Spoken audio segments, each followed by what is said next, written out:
Well, ladies and gentlemen, we've been waiting on this weekend for quite a while, and it is finally here. Are you ready for a little dove season, my friend? I am ready for a little dove season. And football, too. And but football, I'm ready for dove season, baby. It's the kickoff. It's like, to use a football analogy, it is the kickoff to hunting seasons in Arkansas. Well, we talked last week, too. Now, make sure all those permits, make sure everything is ready, good to go before you get out there. I know it's going to be exciting. You want to jump out there real fast, but we talked about everything you need to do. But, hey, this is a big day. It's exciting. A lot of folks have been waiting. It's a big day. There's going to be a lot of people, Saturday at War Memorial Stadium for the Arkansas A-State game, tailgating.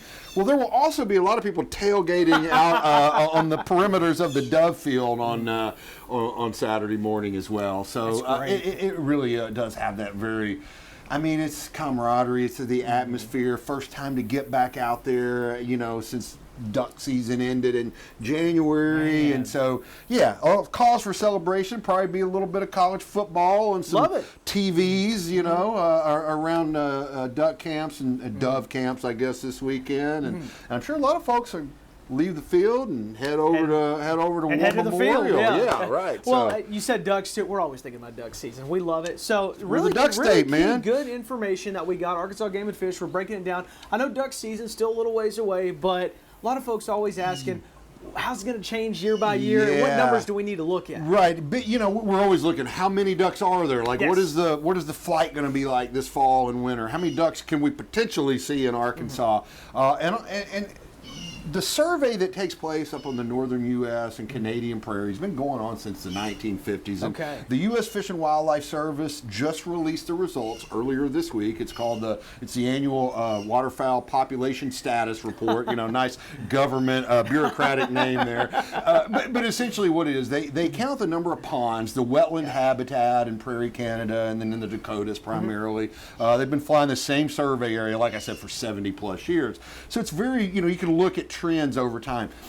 Not only does that tell us how many ducks could potentially end up in the southern portions of the flyway down here come wintertime, but it's also how our seasons are set. So the federal government gives us a framework like, hey, Arkansas, Mississippi, Louisiana, all the states. Yes. This is like the parameters. These are the sideboards for your season. Well, a little bit of mixed news here. The bad news is that duck populations they're roughly unchanged from last year.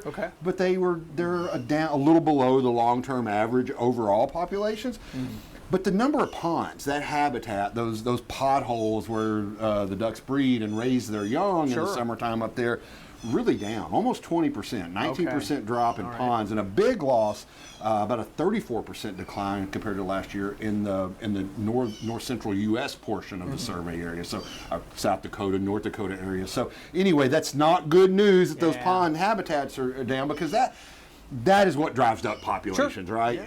But the good news, Hayden, is that based on the Adaptive Harvest Management Matrix, which is a bunch of science and statistics that goes into this, but basically it's the number of mallards in the population and the number of ponds. We should still have a 60-day duck season next year. We're already set for this year, but for next year. I know it's a question you get a lot of times, too, because everybody's always looking at next season, because it does feel so short, too. But 60 days, next season, we're still on track. We are, and it has been dry on the prairies up there. Lack of snowfall in the wintertime. They did get some late rains this summer, like late spring, early summer. So that helped a little bit, but... there was a lot of speculation on the part of duck hunters that we might be going to either a moderate 45-day or restrictive 30-day season next year. So, I think in general, folks are going to be pretty excited that we will still have 60 days. Still 60 days next year. You got to keep in mind, though, the mallard population this year is about half of what it was 10 years ago. So while we still have enough ducks to have that 60-day season, keep that in mind when you're out there during duck season. Please do. Don't get crazy frustrated as well, but... what's so great about Game and Fish is the education that you guys provide too. We talk about being able to provide this information. So listen, you may not see as much out there. Here is why. You have the statistics in front of you. Why? Speaking of that education, you guys have an amazing opportunity for a lot of schools, a lot of kids, a lot of grants to help out. We do, man. We talk about this every year, Hayden, but a lot of folks are under the misunderstanding that Game and Fish collects the fine money, like when there's a wildlife or fishing violation. We never see that. No. It actually stays in the county where the fine was assessed by a judge. And the Economic Development Commission's Division of Rural Services administers grants that are available to schools, 4-H clubs, others. It's not just fantastic, schools, yes. but for education purposes. So we've got over $750,000 available this year, and now is the time to apply. The application period just opened up. You got a couple of months. It goes through November, but don't waste any time because it is highly competitive. Very much. It's allocated per county. Like, so if the fine was collected in Arkansas County, Stuttgart, or the fine money stays there. Sure. So it's available to schools in that county. But you can use it for all kinds of cool stuff. Field trips to a nature center, to a wildlife management area to observe wildlife, you know. You can use it for our youth shooting sports program, our archery in the schools program, to buy equipment, to travel to tournaments. So start a schoolyard habitat program at your school. Man. Lots of opportunities. agfc.com/conservation grants to get a direct link there. Well, look, we don't want folks breaking the rules out there. We don't want people getting fines. But the fact that this money stays in these communities helps kids out. It is. you know, It is. I may even it's get a turning- ticket myself to help Hey, out. no. We don't want you to do that. We don't want you to do that. Don't go get that. But it's a classic case of making lemonade out of being dealt lemons, I like right? that. I like that a lot. Yeah. You're the man.